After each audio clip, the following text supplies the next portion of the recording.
ಲೋಕಸಭೆಯ ಮುಂಗಾರು ಅಧಿವೇಶನದಲ್ಲಿ ರೈತರ ಸಮಸ್ಯೆಗಳ ಕುರಿತು ಪ್ರಾಮುಖ್ಯತೆ ನೀಡಿ ಚರ್ಚೆ ನಡೆಸಬೇಕು ಅಂತ ಒತ್ತಾಯದೊಂದಿಗೆ ಕರ್ನಾಟಕ ಪ್ರಾಂತ್ಯ ರೈತ ಸಂಘದ ಸದಸ್ಯರು ಕಲಬುರಗಿ ಜಿಲ್ಲಾಧಿಕಾರಿ ಕಚೇರಿ ಎದುರು ಪ್ರತಿಭಟನೆಯನ್ನು ನಡೆಸಿದ್ದಾರೆ. ಕೇಂದ್ರ ಸರ್ಕಾರ ರೈತರಿಗೆ ನೀಡುತ್ತಿರುವ ರಸಗೊಬ್ಬರ ಸಬ್ಸಿಡಿಯನ್ನು ಕಡಿತ ಮಾಡಿದ್ದಕ್ಕೆ ತೀವ್ರವಾಗಿ ವಿರೋಧಿಸಿದರು. ಸಬ್ಸಿಡಿಯನ್ನು ಕೂಡಲೇ ಮರು ಜಾರಿ ಮಾಡಬೇಕು ಅಂತ ಆಗ್ರಹಿಸಿದರು. ಇನ್ನು ರಾಜ್ಯ ಸರ್ಕಾರ ಕಲಬುರಗಿ ಜಿಲ್ಲೆಯಲ್ಲಿ ಬಾಕಿ ಉಳಿದ 315 ಕೋಟಿ ರೂಪಾಯಿ ಬೆಳೆ ವಿಮೆ ಮೊತ್ತವನ್ನು ತಕ್ಷಣವೇ ರೈತರ ಖಾತೆಗೆ ಜಮಾ ಮಾಡಬೇಕು. ಕೃಷಿಕರ ಉತ್ಪನ್ನಗಳಿಗೆ ಎಂಎಸ್ಪಿ ಬೆಂಬಲ ಬೆಲೆ ನೀಡಲು ಕಾನೂನು ಜಾರಿಗೆ ತರಬೇಕು ಅಂತ ಆಗ್ರಹಿಸಿದ್ದಾರೆ.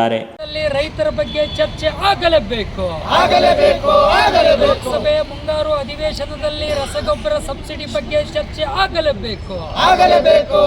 ಮುಂಗಾರು ಅಧಿವೇಶನದಲ್ಲಿ ರಸಗೊಬ್ಬರಕ್ಕೆ ಸಬ್ಸಿಡಿ ಕೊಡಲೇಬೇಕು. 50% ಕೊಟ್ಟು ರೈತರಿಗೆ ಎಂಎಸ್ಪಿ ದ್ರೋಹ ಬಗೆಯುತ್ತಿರುವ ಕೇಂದ್ರ ಮೋದಿ ಸರ್ಕಾರಕ್ಕೆ ಧಿಕ್ಕಾರ. ಜಿಲ್ಲಾ ಸಮಿತಿ ನೇತೃತ್ವದಲ್ಲಿ ಕಲಬುರಗಿ ಜಿಲ್ಲೆಯ ಜಿಲ್ಲಾಧಿಕಾರಿಗಳ ಕಚೇರಿ ಮುಂದುಗಡೆ ಸಾಂಕೇತಿಕವಾಗಿ ಪ್ರತಿಭಟನೆಯನ್ನು ನಡೆಸಿ ಸನ್ಮಾನ್ಯ ಪ್ರಧಾನಮಂತ್ರಿಗಳಿಗೆ ಮನವಿ ಪತ್ರವನ್ನು ಸಲ್ಲಿಸ್ತಿದ್ವಿ ಮತ್ತು ಕಲಬುರಗಿ ಜಿಲ್ಲೆಯ ಲೋಕಸಭಾ ಸದಸ್ಯರ ಮೂಲಕ ಪ್ರಧಾನಮಂತ್ರಿಗಳಿಗೆ ಇವತ್ತು ಮನವಿ ಪತ್ರವನ್ನು ಸಲ್ಲಿಸ್ತಿದ್ವಿ. ಮುಂಗಾರು ಅಧಿವೇಶನದ ಲೋಕಸಭೆಯ ಅಧಿವೇಶನ ಪ್ರಾರಂಭ ಆಗಿದೆ. ಆ ಅಧಿವೇಶನದಲ್ಲಿ ರೈತರ ಒಕ್ಕಲ್ತನ ಬಗ್ಗೆ ಚರ್ಚೆ ನಡೀಬೇಕು. ಆ ಮುಂಗಾರು ಅಧಿವೇಶನದಲ್ಲಿ ರೈತರ ತೊಗರಿಯ ನಾಡಿರ್ತಕ್ಕಂಥ ತೊಗರಿಯ ನಾಡಿನಲ್ಲಿ ತೊಗರಿ ಬೆಳೆಗಾರರ ಬಗ್ಗೆ ಚರ್ಚೆ ನಡೀಬೇಕು. ಹೊರದೇಶದಿಂದ ಮೊಜಾಂಬಿಕ್, ಕೀನ್ಯಾ, ಬರ್ಮಾ ದೇಶಗಳಿಂದ, ತಾಂಜಾನಿಯಾ, ಮಾಲ್ವಾ ದೇಶಗಳಿಂದ ಇವತ್ತು ಹಂದಿತಿಲ್ಲದಂಥ ತೊಗರಿ ಏಪ್ರಿಲ್ ಮೇ 2 ತಿಂಗಳಲ್ಲಿ ಇವತ್ತು 2 ಲಕ್ಷ ಮೆಟ್ರಿಕ್ ಟನ್ನನ್ನು ಇಂಪೋರ್ಟ್ ಮಾಡಿಕೊಂಡಿದ್ದಾರೆ. ಮಾರುಕಟ್ಟೆಯನ್ನು ಸತ್ಯಾನಾಶ ಆಗಿದೆ, ಬರ್ಬಾದಾಗೋಗಿದೆ. ಮಾರುಕಟ್ಟೆಯಲ್ಲಿ ಎಂಎಸ್ಪಿ ಇಲ್ಲ. ಇವತ್ತು ಅದರ ಬಗ್ಗೆ ಚರ್ಚೆ ನಡೀಬೇಕಂತಕ್ಕಂಥ ಮಾತನ್ನು ಒತ್ತಾಯ ಮಾಡ್ತಾ ಇದ್ದೀವಿ.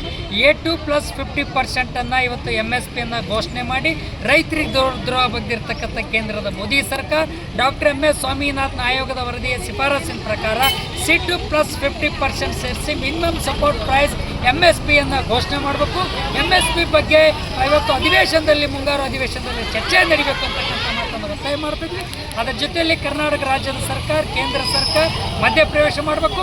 ಇವತ್ತು ಗುಲ್ಬರ್ಗ ಜಿಲ್ಲೆಯ ಬೆಳೆ ವಿಮೆ ಹಣ ಇನ್ನೂ ಅರ್ಧ ಬಾಕಿ ಹಣ 315 ಕೋಟಿ ರೂಪಾಯಿ ಬಾಕಿ ಹಣ ಪೆಂಡಿಂಗ್ ಇದೆ. ತಕ್ಷಣವೇ ರೈತರಿಗೆ ಸದಿ ಕಳೆಯೋದಕ್ಕೆ, ಎಣ್ಣೆ ಹೊಡೆಯೋದಕ್ಕೆ ಆ ಲಾಗೋಡಿಗೆ ಅನ್ವಯ ಆಗಬೇಕು ಅಂತಕ್ಕಂಥ ದೃಷ್ಟಿಕೋನದಿಂದ ತಕ್ಷಣವೇ ಉಳಿದಿರ್ತಕ್ಕಂಥ ಬಾಕಿ ಹಣ ಬಿಡುಗಡೆ ಮಾಡಬೇಕು, ವಿಮೆ ಹಣ ಅಂತಕ್ಕಂಥ ಮಾತನ್ನು ಆಗ್ರಹ ಮಾಡ್ತದೆ KPRS. ಅದ್ರ ಜೊತೆಯಲ್ಲಿ ಕಬ್ಬಿನ ಬಾಕಿ ಹಣ ಪೆಂಡಿಂಗ್ ಇಟ್ಟಿದೆ. ಜೊತೆಗೆ ಇವತ್ತು ಕಬ್ಬಿನ ಸಕ್ಕರೆ ಕಾರ್ಖಾನೆ ಶುಗರ್ ಆಯುಕ್ತರೇನಿದ್ದಾರೆ ಆ ಕಮಿಷನರ್ ಒಂದು ಆದೇಶನ ಬಾಕಿ ಹಣ ಕೊಡಬೇಕಂತ ಆದೇಶ ಹೊರಡಿಸಿ ಇವತ್ತು ಬಾಕಿ ಹಣ ಇಲ್ಲ ಅಂತಕ್ಕಂಥದ್ದನ್ನು ಪುನರ್ ರೈತ ವಿರೋಧಿ ಕಬ್ಬು ಬೆಳೆಗಾರರನ್ನು ದ್ರೋಹ ಬಗೆತಕ್ಕಂಥದ್ದು, ಕಬ್ಬು ಬೆಳೆಗಾರರಿಗೆ ಬನ್ನಿ ಚೂರಿ ಆಗ್ತಕ್ಕಂಥ ರೀತಿಯಲ್ಲಿ ಆದೇಶ ಹೊರಡಿಸಿದರೆ ತಕ್ಷಣವೇ ಆದೇಶನ ರದ್ದು ಮಾಡಿ ಪುನಃ ರೈತರು ನಿಜವಾಗ್ಲಿರ್ತಕ್ಕಂಥ ಬಾಕಿ ಹಣ ಬಿಡುಗಡೆ ಮಾಡೋಕ್ಕೆ ಪುನಃ ಆದೇಶ ಮಾಡಬೇಕು ಅಂತಕ್ಕಂಥ ಮಾತನ್ನು ಒತ್ತಾಯ ಮಾಡ್ತಿದ್ವಿ. ಇವತ್ತು ರಸಗೊಬ್ಬರದ್ದು ಸಬ್ಸಿಡಿ ಕಡಿತ ಮಾಡಿದೆ ಕೇಂದ್ರ ಸರ್ಕಾರ. ತಕ್ಷಣವೇ ರಸಗೊಬ್ಬರದ ಸಬ್ಸಿಡಿಯನ್ನು ಕೊಡಬೇಕು ಅಂತಕ್ಕಂಥ ಮಾತನ್ನು KPRS ಅನ್ನು ಆಗ್ರಹ ಮಾಡ್ತಾ ಇದೆ.